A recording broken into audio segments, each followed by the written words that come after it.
National conference leader और साबिक वज़ीर आला उमर अब्दुल्ला ने जम्मू कश्मीर में हुकूमत की जानिब से जारी इन्हदामी कार्रवाई के मामले पर एक प्रेस कॉन्फ्रेंस का एहतमाम किया। उमर अब्दुल्ला का कहना है कि सरकार बिना नोटिस के लोगों की प्रॉपर्टीज को मुनहदम कर रही है। नेडोज होटल पर की गई कार्रवाई पर भी उमर अब्दुल्ला ने कई सवालात उठाए। वज़ीर के यूटी इंतजामिया का कहना है कि सरकारी अराजी पर गैर कानूनी कब्जे और तजावुजात को मुनहदम किया जा रहा है। उमर अब्दुल्ला ने कहा कि लोगों को भी अपनी सफाई पेश करने का मौका मिलना चाहिए और बुलडोजर आखिरी ऑप्शन होना चाहिए। तो से पूरे जम्मू कश्मीर में एक उथल पुथल का माहौल बना हुआ है। हर तरफ से देखें तो लोग परेशान हैं। हकीकत क्या है, सच क्या है, कोई नहीं जानता। अखबारों के जरिए एक लिस्ट छपता है जिस लिस्ट में ये कहा जाता है कि फलाने लोग जो हैं वो गैर कानूनी तौर सरकारी ज़मीन पे कब्जा जमाए हुए बैठे हैं। उस लिस्ट में बहुत से ऐसे नाम हैं जिसमें मेरा भी घर शामिल है। पार्टी का दफ्तर का भी नाम कुछ अखबारों में आया। यहां तक कि अगर उस लिस्ट को गहराई से देखा जाए तो Rajbhavan, IB, RAW, UNO, army public school, इस तरह के भी नाम उस लिस्ट में दर्ज। उसके बाद वो लिस्ट गायब हो जाता है और फिर कोई दूसरा लिस्ट आ जाता है। अब हैरानगी की बात यह है कि परसों ही, क्योंकि जैसे मैंने कहा इन लिस्टों के बाद हर कोई परेशान हुआ, मेरी बहन खुद हाई कोर्ट गई। पड़ता है अपना जो हमारी तकलीफें सुनाने के लिए हमें वहां से आना पड़ता है आप लोगों के पास। जैसा कि आप जानते हैं कि जम्मू कश्मीर जिसको ताज कहा जाता था, तो आज उसकी हालत क्या है, किन मुश्किलात से गुजर रहा है। और ऐसे तो जम्मू कश्मीर रूलिंग पार्टी के लिए कोई माने नहीं रखता है, but on the other hand जो इनकी जो हेट पॉलिटिक्स, जो डिवाइसिव पॉलिटिक्स, जो इनकी जो ये one country, one religion, one language की बात करते हैं, कहीं ना कहीं जम्मू कश्मीर से ही उसकी शुरुआत हुई है। जैसा आप सब लोग जानते हैं कि 70 साल पहले इन्होंने एक नारा लगाया था, एक विधान, एक प्रधान, एक संविधान। अब पूरे कंट्री में वन कंट्री, वन रिलीजन और वन लैंग्वेज वो हो रहा है। तो पर इसका सबसे ज्यादा खिमियाजा जो है, it is the brunt is being borne by people of Jammu and Kashmir. Everything that has happened since 2019 is an onslaught on our identity, on our economy, on our jobs, on our land, everything, because it has not stopped. Unfortunately, जो brute majority मिली है BJP को, they have weaponized everything. They have weaponized their brute majority to bulldoze the constitution of this country and then unconstitutionally scrap 370, saying that they want to integrate the J&K with rest of the country. Integration तो मुझे मालूम नहीं कितनी हुई है, but तबाही बहुत ज़्यादा हुई है। जितने भी इदारे हैं, जितने भी इंस्टीट्यूशंस हैं, they have been weaponised with media. I am so sorry to say that even they have weaponised the media to crush any voice of dissent. They have weaponized, unfortunately they are trying to weaponize, subjugate judiciary also. I am not using the exact words because for the contempt of court, because contempt of court इस तरह बहुत जल्दी लग जाता है। On the other side you can free to say anything। जो हमारे आजकल जो मिनिस्टर साहब किरण रिजिजू जो बोलते रहते हैं दिन रात जुडिशरी के बारे में, but nobody is taking notice of that। So इस वक्त जम्मू कश्मीर के 370 हटने के बाद all the laws that have been brought into the J&K have been weaponized to the extent that Kashmiri looks like, अगर आप आज कश्मीर जाएंगे तो आपको वो अफगानिस्तान जैसा लगेगा, because the bulldozer is there। अभी 370 के साथ ख़त्म करने के साथ दे आउटसोर्स्ड आर हमारी आइडेंटिटी ख़त्म की, हमारे जॉब्स आउटसोर्स किए, our land was outsourced, our minerals were outsource, our resources were outsource. When I say outsource, they were given to the outsiders, they are still being given to the outsiders. तो ऐसे में अब बचा क्या था हमारे पास? Sir के ऊपर छत, because as everybody knows Jammu Kashmir is the only state जहां लोग सड़क पे नहीं सोते थे, जहां लोगों के सर के ऊपर छत थी, जहां राशन के लिए लोग फ्री राशन के लिए लाइन में खड़े नहीं होते थे. सो बीजेपी ने ये सोचा कि हम पूरे कंट्री को जम्मू कश्मीर के स्टैंडर्ड के ऊपर तो ले नहीं सकते, सबको घर नहीं दे सकते, पर कम से कम हम जो जम्मू कश्मीर है उसको रेस्ट ऑफ द कंट्री, क्योंकि जब से बीजेपी आई है जो गरीबी की रेखा से लोग नीचे ऊपर चले गए थे वो फिर से नीचे आए, और जम्मू कश्मीर को भी उसी लेवल पे लाना चाहिए. Now the latest onslaught is our homes, our lives, our livelihood, because अगर कहीं दुकान है उसको तोड़ा जाता है, मकान को तोड़ा जाता है, घर को तोड़ा जाता है, और ये कहा जाता है so called anti encroachment drive.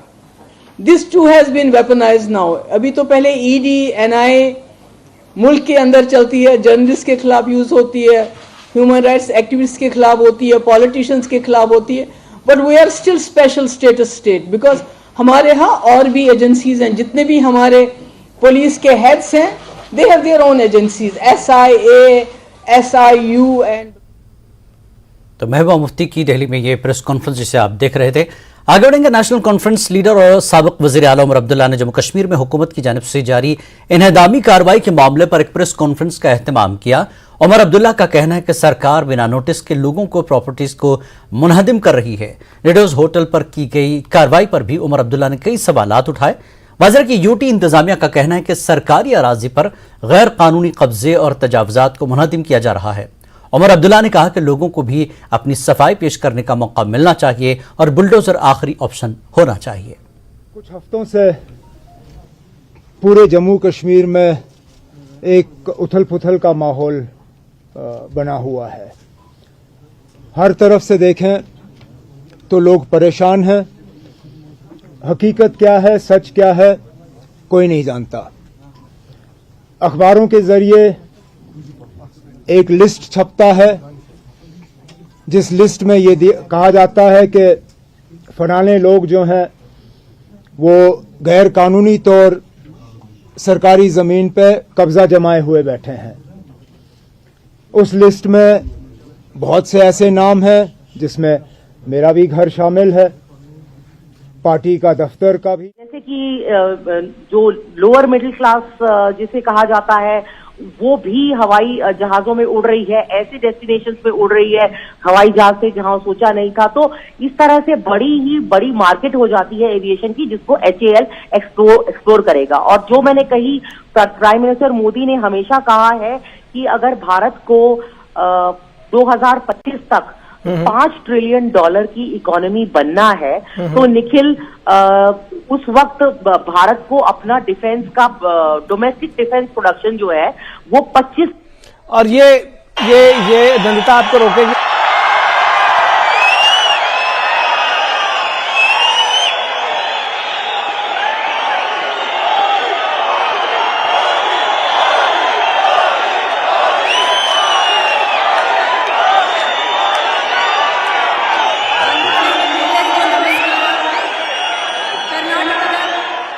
ವಿಶೇಷತಃ Tumakuru ಜಿಲ್ಲೆಯ ಪಾಲಿಗೆ ಇದೊಂದು ಐತಿಹಾಸಿಕ ದಿನ.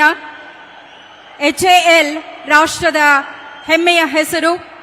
ಇದರ ಹೆಲಿಕಾಪ್ಟರ್ ಕಾರ್ಖಾನೆ ರಾಷ್ಟ್ರಕ್ಕೆ ಸಮರ್ಪಣೆ, ಲಘು ಉಪಯೋಗಿ ಹೆಲಿಕಾಪ್ಟರ್ನ ಅನಾವರಣ, ತುಮಕೂರು ಕೈಗಾರಿಕಾ ಟೌನ್ಶಿಪ್ ಯೋಜನೆ ಹಾಗೂ ಜಲ್ ಜೀವನ್ ಅಭಿಯಾನದ ಯೋಜನೆಗಳಿಗೆ ಶಂಕುಸ್ಥಾಪನೆ ಇವೆಲ್ಲವನ್ನ ಸಾಕ್ಷೀಕರಿಸುತ್ತಿರುವಂತಹ ಅದ್ಭುತ ಸಮಾರಂಭವಿದು. ಇದಕ್ಕಾಗಿ ವೇದಿಕೆಯಲ್ಲಿ ಗಣ್ಯರು ತಾವೆಲ್ಲರೂ ಇದ್ದೀರಿ.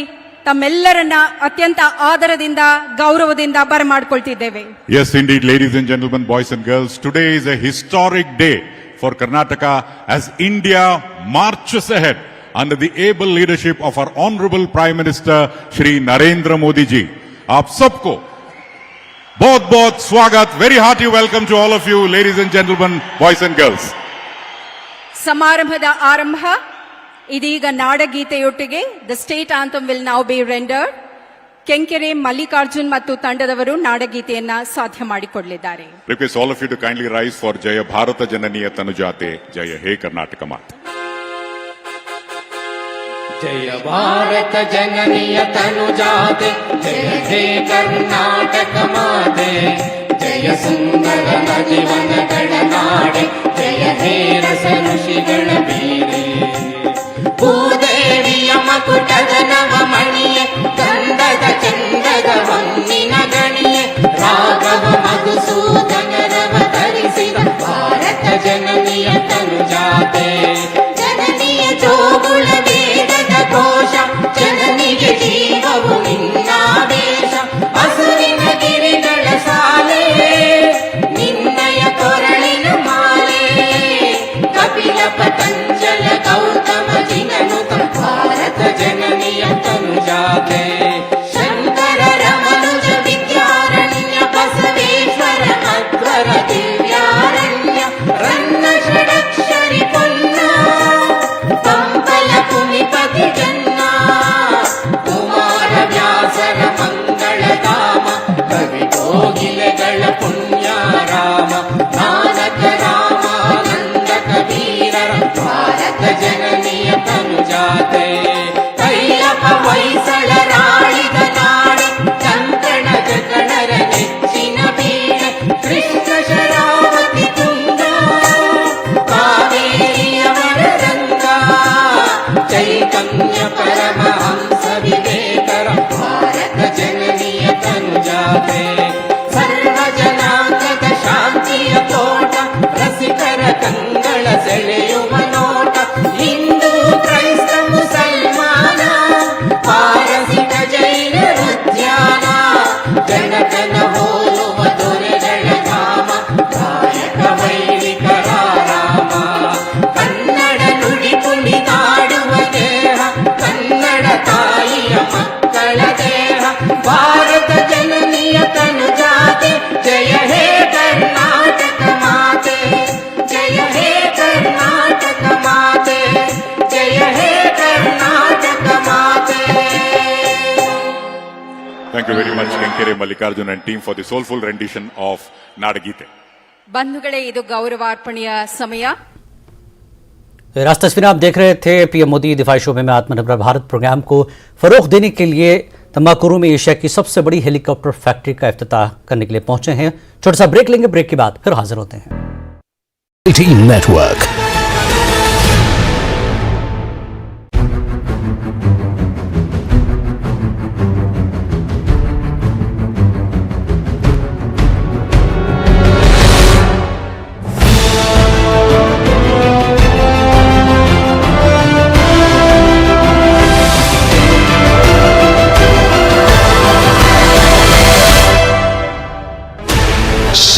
channels, 15 languages, 26 states, 1200 plus reporters, 67 plus crore viewers. India's largest news network. Jammu में कांग्रेस के कारकुनों और लीडरों ने पूरे जम्मू कश्मीर में इंतजामिया की तरफ से शुरू की गई तजावुजात के खिलाफ जारी मुहिम के खिलाफ एहतजाज किया। जम्मू कश्मीर कांग्रेस के सदर वकार रसूल और कारगुजार सदर रमन भल्ला की क़यादत में बड़ी तादाद में मुजाहिरीन ने एहतजाजी रैली निकालने की कोशिश की और इल्ज़ाम लगाया कि इन्हदामी मुहिम में गरीब लोगों को निशाना बनाया जा रहा है। उन्होंने रैली निकालने की कोशिश की, लेकिन पुलिस ने उन्हें ऐसा करने की इजाज़त नहीं दी, जिसके नतीजे में दोनों तरफ से हाथापाई हुई, जो कुछ देर तक जारी रही।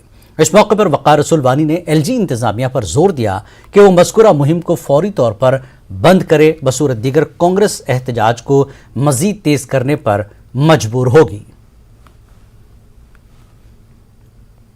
और वहीं राष्ट्रीय बजरंग दल ने 4 जनवरी को जम्मू के मलिक मार्केट में इलाके में इन्हदामी मुहिम के दौरान पथराव करने वालों के खिलाफ एहतजाज किया। एहतजाजियों ने तजावुजात के खिलाफ मुहिम पर इंतजामिया को धमकी देने वाली मिलिटेंट तंजीम टीआरएफ का अलामती पुतला भी नजर आतिश किया।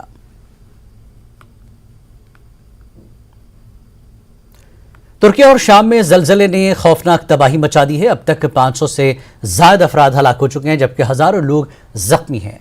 राहत और बचाव के काम जारी हैं। तुर्किया में जलजले से 10 शहर मुतासर हुए हैं, जबकि शाम के हलब और हुमा समेत दीगर शहरों में भी जलजले से शदीद तबाही की खबरें हैं। अमेरिका समेत दुनिया के कई ममालिक ने तुर्किया को हर मुमकिन मदद की यकीन दहानी कराई है। यूरोपीय यूनियन ने इमदादी टीम तुर्किया और रवाना कर दी है और इसी दौरान तुर्किया रेड क्रॉस ने मुतासरा इलाकों में खून की जरूरियात को पूरा करने के लिए लोगों से खून का अतिया देने की अपील की है। और वजीर आजम नरेंद्र मोदी ने तुर्किया में जानी नुकसान और तबाही पर दुख का इजहार किया है। उन्होंने कहा कि ये तुर्किया में जलजले से होने वाली हलाकतों और इमलाक के नुकसान पर गमजदा हैं। मोदी ने सोगवार खानदानों से ताज़ियत और जख्मियों की जल्द सेहतयाबी के लिए नेक तमन्नाओं का इजहार किया और कहा कि हिंदुस्तान तुर्किया के आवाम के साथ एकजहती के साथ खड़ा है। इस समय तुर्की में आए विनाशकारी भूकंप पर हम सभी की दृष्टि लगी हुई है। बहुत से लोगों की दुखद मृत्यु और बहुत नुकसान की खबरें हैं। तुर्की के आसपास के देशों में भी नुकसान की आशंका है। भारत के 140 करोड़ लोगों की संवेदनाएं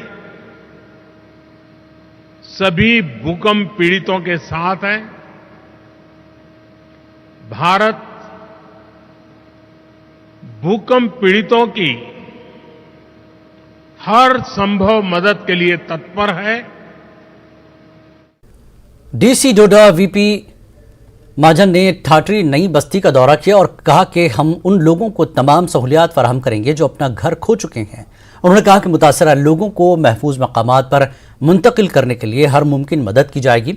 मकामी लोगों ने एलजी इंतजामिया से दरख्वास्त की कि खित्ते में अराजियाती खतरात का मुस्तकिल हल तलाश करने की जरूरत है। इस मामले पर फौरी बुनियाद पर टीम तश्कील दी जानी चाहिए।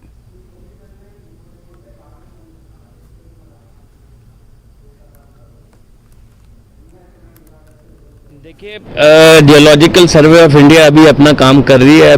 वो एक्सपर्ट्स हैं और एक्सपर्ट एडवाइस के बेसिस पे ही हमारी आगे की कार्रवाई होगी। अभी जैसे आपने कहा, मैं पूरा चल के आया हूँ ऊपर से, जहाँ से पॉइंट शुरू हुआ। सारे घरों को भी हमने देखा क्लोजली। जियोलॉजिकल सर्वे वाले भी बताएंगे। मैंने अपने सुपरिटेंडिंग इंजीनियर को भी बताया कि वो रेक्टेंगल बनता है या स्क्वायर बनता है, रेड मार्क कर लें, so that we are able to monitor it on hour by hour, minute by minute basis. जो भी कार्रवाई होगी वो depending upon the advice of experts and depending upon the situation on ground ली जाएगी for the wellbeing of the people. D साहब, अभी LG साहब का एक ट्वीट भी आया कि हाँ, ये पैनिक करने की कोई ज़रूरत नहीं है, हम जो है हमारी एडमिनिस्ट्रेशन मॉनिटर कर रही है और इसमें जो हर पहलू से देखा जा रहा है इनको किस तरह से शेड्स की बात हुई। उन लोगों ने हमें वहाँ बुला के लिया कि इन शेडों में हमारे पास बच्चे हैं, हमारे पास बूढ़े, उनमें हम गुजारा नहीं कर सकते, उन लोगों के लिए क्या हो। देखिए, शेड्स में हमने रिलीफ कैंप इस्टेब्लिश इसलिए नहीं किया क्योंकि उधर फैसिलिटीज़ कुछ नहीं थी। मैंने एसडीएम ठाठरी को कहा था कि हाई स्कूल या हायर सेकेंडरी स्कूल जो भी अवेलेबल है, जहाँ पे वॉशरूम फैसिलिटीज़ है, पावर सप्लाई है, वाटर कनेक्टिविटी है, वो इस्टेब्लिश किया जाए। तो हमने वहीं किया, बट कुछ लोग वहाँ चले गए। हमने उनको कहा है कि अगर इसको लिवेबल बनाना है तो 2-4 दिन का, एक दिन में आपको पता है बाथरूम इस्टेब्लिश नहीं होगा, पावर फिटिंग नहीं होगी, but most importantly we created a relief camp for them in the school. वहाँ पे खाना भी है। कल मेरे एसडीएम स्वयं, जब वो लोग नहीं आए तो उनके पास खाना लेके गए थे। तो हम उनके लिए बैठे हैं, तत्पर हैं। हम पब्लिक सर्विस के लिए जहाँ बैठे हैं, जो लोग इससे इफेक्ट हुए हैं, we are there for them. D साहब, लास्ट सवाल होगा कि यहाँ कुछ लोग, मैक्सिमम लोग जो हैं इसमें एम्प्लॉइज़ थे, लेकिन ज़्यादा जो गरीब लोग हैं उनका कहना, अगर गवर्नमेंट जो है डी साहब, अगर सिर्फ हमें 5-5 मरला कहीं लैंड जो है वो आइडेंटिफाई करे, हम उनमें अपने आशानी खुद बना सकते हैं, क्या इस तरह की कोई पॉसिबिलिटी है? All actions will be done as per the norms and the existing rules, और जो भी उचित कार्रवाई होगी वो की जाएगी। अब क्या आखिरी मैसेज होगा डी साहब आपका? मैं ये चाहता हूँ कि लोग एहतियात बरतें लेकिन पैनिक ना करें। डोडा जिले की नई बस्ती में सूरत हाल बदस्तूर तशवीशनाक है। बारिश के बाद लोगों में खौफ मजीद बढ़ गया है। माहिरीन अराजियात की टीम ने कल पूरे इलाके का मुआयना किया था। मकामी बाशिंदे महफूज हैं। जिले इंतजामिया मुख्तलिफ कामों में मसरूफ हैं।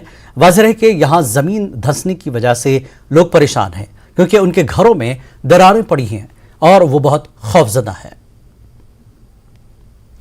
श्रीनगर मुजफ्फराबाद रोड पर उड़ी के करीब लैंडस्लाइडिंग हुई है, जिसके बाद इस सड़क पर गाड़ियों की आवाजाही बंद कर दी गई। इस सड़क पर ट्रैफिक को बहाल करने के लिए बीकन का अमला कामों में जुट गया है। ताज़ा इत्तलात के मुताबिक हाईवे को जुज़वी तौर पर बहाल किया गया है। कठुआ में जम्मू पठानकोट नेशनल हाईवे पर लखनपुर थाने के करीब पंजाब से आने वाली स्कॉर्पियो डिवाइडर से टकरा गई, जिसकी वजह से इसमें बैठे 8 अफराद जख्मी हो गए। मकामी लोगों और पुलिस ने जख्मियों को जीएमसी को कठुआ मुंतकिल किया। कुछ मरीजों को जम्मू रेफर कर दिया गया। हादसे के वक्त वहां मौजूद लोगों ने इंतजामिया से अपील की कि कौमी शाहराह पर साइन बोर्ड लगाए जाएंगे ताकि दोबारा कोई हादसा रूनुमा न हो सके।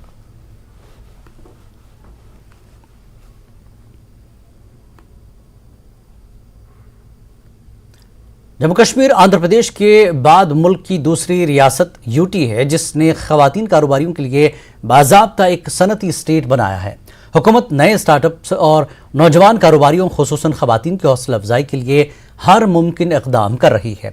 जम्मू में 11 रोज़ा सारस आजीविका मेला उन खवातीन कारोबारियों को अपने ख्वाबों को पूरा करने में माविन है।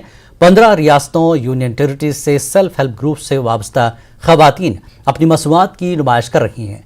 इन खवातीन का कहना है कि JKRLM ने उन्हें माशी तौर पर बाइख्तियार बनने के लिए बेहतरीन प्लेटफॉर्म मुहैया कराया है। जम्मू कश्मीर में मुख्तसर मुद्दत के दौरान देही इलाकों की 6 लाख खवातीन तकरीबन 74,000 सेल्फ हेल्प ग्रुप से वाबस्ता हुई हैं। उम्मीद से हमें ये फ़ायदा मिल रहा है, कहीं कहीं जगहों पे हमें एग्जीबिशन मिल रहा है। पहले हम इसके साथ करते थे बट मार्केटिंग नहीं थी। उम्मीद की वजह से हमें एक प्लेटफॉर्म, एक मार्केट मिला है। जैसे कि आज जम्मू में एग्जीबिशन लगा है तो हमने all dry fruit, saffron, shilajit, यहाँ पे डिफरेंट प्रोडक्ट्स लाए हैं जिनकी सेल हमने कल काफ़ी अच्छी की है और इस वजह से हमें मार्केट मिला। आज जम्मू में है, नेक्स्ट टाइम कहीं और पे होगा तो इस वजह से हमें मार्केट मिला है उम्मीद की वजह से। यहाँ जम्मू में कैसा रिस्पॉन्स? सर काफ़ी अच्छा रहा, कल दूसरा दिन तो काफ़ी अच्छा रहा। सर फ़ायदा तो ये है कि हमारी सेल जल्दी हो जा रही है और दूसरी बात है कि जो भी हम सामान लेके आए वो नेचुरल प्राकृतिक खेती के द्वारा हमने तैयार किया हुआ, खुद का, घर का। और लोग दूर से देखें, एक तो हमारा जो बोर्ड लगा हुआ है हिमाचल का, उसको देख के खींचे चले आ रहे हैं लोग हमारे पास। क्या कुछ लाए हिमाचल? जैसे रेड राइस हो गया, गुड़ था, शक्कर था, अश्वगंधा के मतलब हम काढ़े वगैरह लेके आए, मक्की का चावल लेके आए हैं। हमेशा से ये रहता है कि इस दुनिया में कोई भी चीज़ नामुमकिन नहीं है। जम्मू कभी सारस नहीं सोचता था, मगर हमारी मनदीप मैम जो कमिश्नर सेक्रेटरी हैं उनका दिमाग काम किया और 2 सारस हमें आए।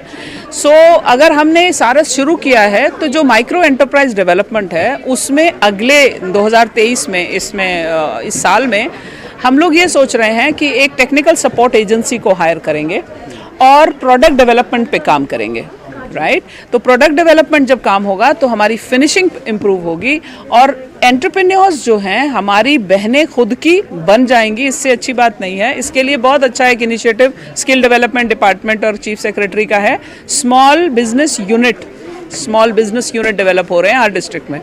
हुकूमत की ये कोशिश है कि ज़्यादा से ज़्यादा युवा अपने नए स्टार्टअप्स खोलें, क्योंकि 90,000 स्टार्टअप अब तक खुल चुके हैं और 3rd लार्जेस्ट सबसे ज़्यादा स्टार्टअप खोलने वाला मुल्क जो है हिंदुस्तान बन चुका है। ऐसे में अब कोशिशें तेज़ हो चुकी है ताकि ज़्यादा से ज़्यादा युवा जो जम्मू कश्मीर में मुख्तलिफ शोबों में काम करते हैं, चाहे वो हैंडीक्राफ्ट है, चाहे वो यहाँ के जो फूड है आइटम्स हैं उनको बेचते हैं, उनको एक मंच प्रोवाइड किया जाए। और इस मंच के चलते सेल्फ हेल्प ग्रुप जो महिलाएं हैं जो विभिन्न स्टेट से आई हैं उनको ये बड़ा मौका दिया गया है क्या ताकि वो डिस्प्ले करें और यहाँ उनको अच्छा रिस्पॉन्स मिला है। कैमरामैन नारायण दत्त के साथ राजन वैद, न्यूज़ 18 जम्मू। 28वीं sub junior boys and girls Thang-Ta martial arts national championship Kanyakumari में मुनक्किद की गई। चैंपियनशिप का पहला रनअप मणिपुर, दूसरा जम्मू कश्मीर, तीसरा हरियाणा को करार दिया गया।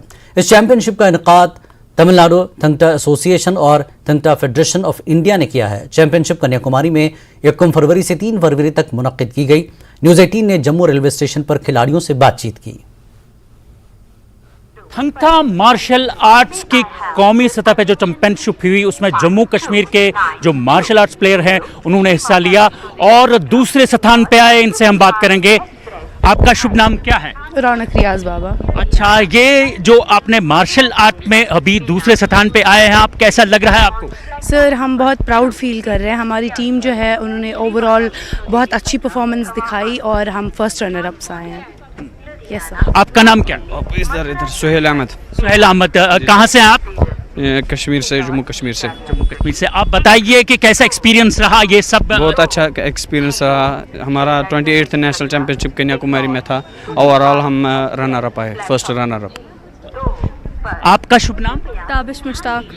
ताबिश जी, आप मुझे बताइए कि कैसा एक्सपीरियंस रहा और ये जो मार्शल आर्ट्स है कब से आपने शुरुआत इसकी की? आफ्टर 8 years हम स्टार्ट करें and it was so pleasant to be a part of a national championship that was held in a Kanyakumari. We can't describe in a words, it's up to infinity, we can't describe it. It was very amazing trip for us and we are so proud that we came with the first runners up trophy and with lots of gold medals. आपको कैसा लग रहा है? मेरे को बहुत proud feel हो रहा है। हमें ये रनर अप ट्रॉफी मिली है और लाइक पूरी टीम को मेडल्स मिले हैं और मैं पूरी टीम की तरफ से बहुत प्राउड फील कर रही हूँ। आप कैसे लेते हैं इस सब चीज़ों को कि एक दूसरे स्थान पे आए नेशनल लेवल पे, कैसे ले रहे हैं आप? आपका नाम? Thank you so much sir, आपका शुक्रगुजार हैं हम। और सबसे फर्स्ट ऑफ ऑल हम लोग नुज़हत गुल जो हमारे सेक्रेटरी मैडम हैं स्पोर्ट्स काउंसिल के, उनके शुक्रगुजार हैं। हमारे डिविजनल स्पोर्ट्स अफसर जो हमारे साथ कैंप में अवेलेबल रहे, हमारे जो गेम के जनरल सेक्रेटरी एजाज़ अहमद भट्ट सर, हम उनके भी शुक्रगुजार हैं जिन्होंने हमें टूर्नामेंट से पहले 10 दिन का कैंप जो प्रोवाइड करा ना, उसकी वजह से सर हम लोगों को बहुत हेल्प मिली। और टाइम टू टाइम हमारे कैंप जो स्पोर्ट्स काउंसिल की तरफ से, हमारी एडमिनिस्ट्रेशन की तरफ से वो फैसिलिटी हमें प्रोवाइड होती है बहुत अच्छे से। और हम शुक्रगुजार हैं हमारी एडमिनिस्ट्रेशन का, हमारी थंगटा एसोसिएशन का, जिन्होंने हमें एक वॉरियर की तरह तैयार करके भेजा और हमने ऑल ओवर द इंडिया में अपनी 2nd पोजीशन ली। और हमारा JNK का एक बेस्ट फाइटर भी आया है पूरी ऑल ओवर द इंडिया में सर। बहुत मसरत की बात है। देखिए कैसे यहाँ के जो मार्शल आर्ट्स के प्लेयर्स हैं बड़ी मसरत का इजहार कर रहे हैं, खुशी से झूम रहे हैं कि कौमी सतह पे ये जो मार्शल आर्ट का चैंपियनशिप हुआ उस पर दूसरे स्थान पे आए। कैमरामैन चांद डोगरा के साथ में राजिंदर तिक्कू, न्यूज़ 18 जम्मू। पाकिस्तान के मंसूबों को नाकाम करने के लिए लाइन ऑफ कंट्रोल के करीब फौज 24 घंटे तैयार रहती है। पाकिस्तान और उसके दहशतगर्द जितनी भी साजिशें कर लें, लेकिन हमारी फौज उनका मुंह तोड़ जवाब देने के लिए हर वक्त तैयार है। बॉर्डर पर तैनात गार्ड्स इस बात को यकीनी बनाते हैं कि दुश्मन के हर नापाक इरादे पर पानी फेर दिया जाए। इसलिए ये जवान एक गोली दुश्मन का हदफ बनाए हैं।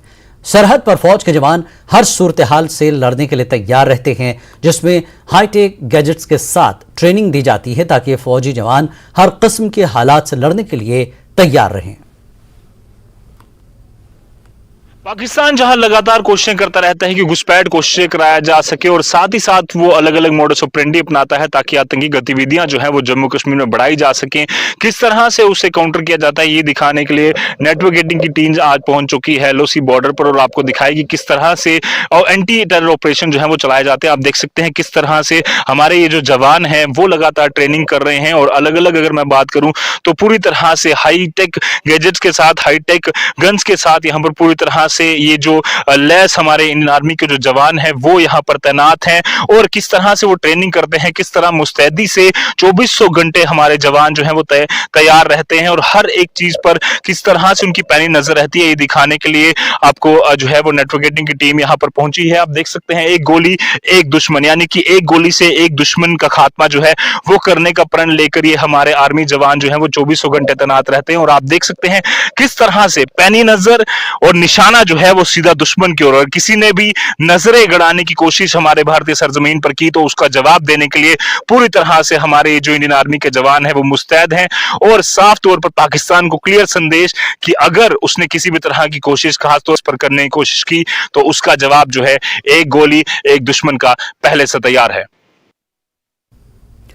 मेंदड़ के इलाके सलवा के रिहायशियों ने J&K बैंक के हुक्काम से इलाके में बैंक की शाख क़याम में सहूलत फराहम करने की अपील की। मकामी लोगों ने न्यूज़ 18 जम्मू से बात करते हुए कहा कि उनका 15,000 आबादी वाला इलाका बैंक की ब्रांच के बगैर है, जिसकी वजह से उन्हें काफ़ी मुश्किलात का सामना करना पड़ा। उनका कहना था कि उन्हें मामूली कामों के लिए भी 7 से 8 किलोमीटर दूर मेंदड़ बैंक जाना पड़ता है। उन्होंने हुक्काम से मुतालबा किया कि इलाके में बैंक की शाख कायम की जाए ताकि वो इस सहूलत से मुस्तफीद हो सकें।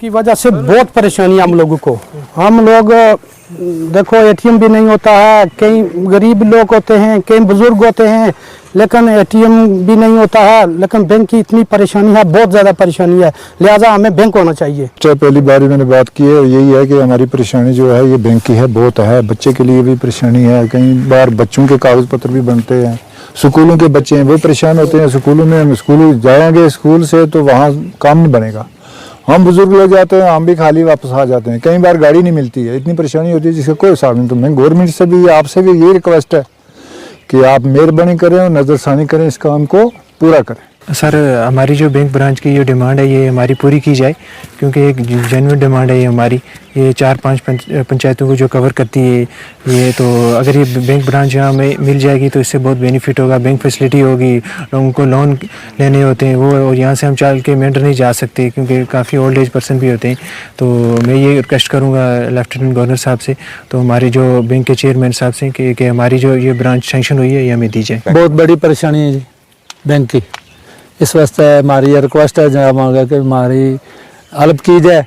और यानी ब्रांच हमारी आज 2013 में मंजूर हुई थी, उसको लेके आज दिन थोड़ी पेंडिंग पे हुई है, तो इसने हल करें और हमें इसको बहुत बड़ा फ़ायदा है। बहुत बड़ा माजूर लोग हैं जिन्होंने चाह ले गई तुम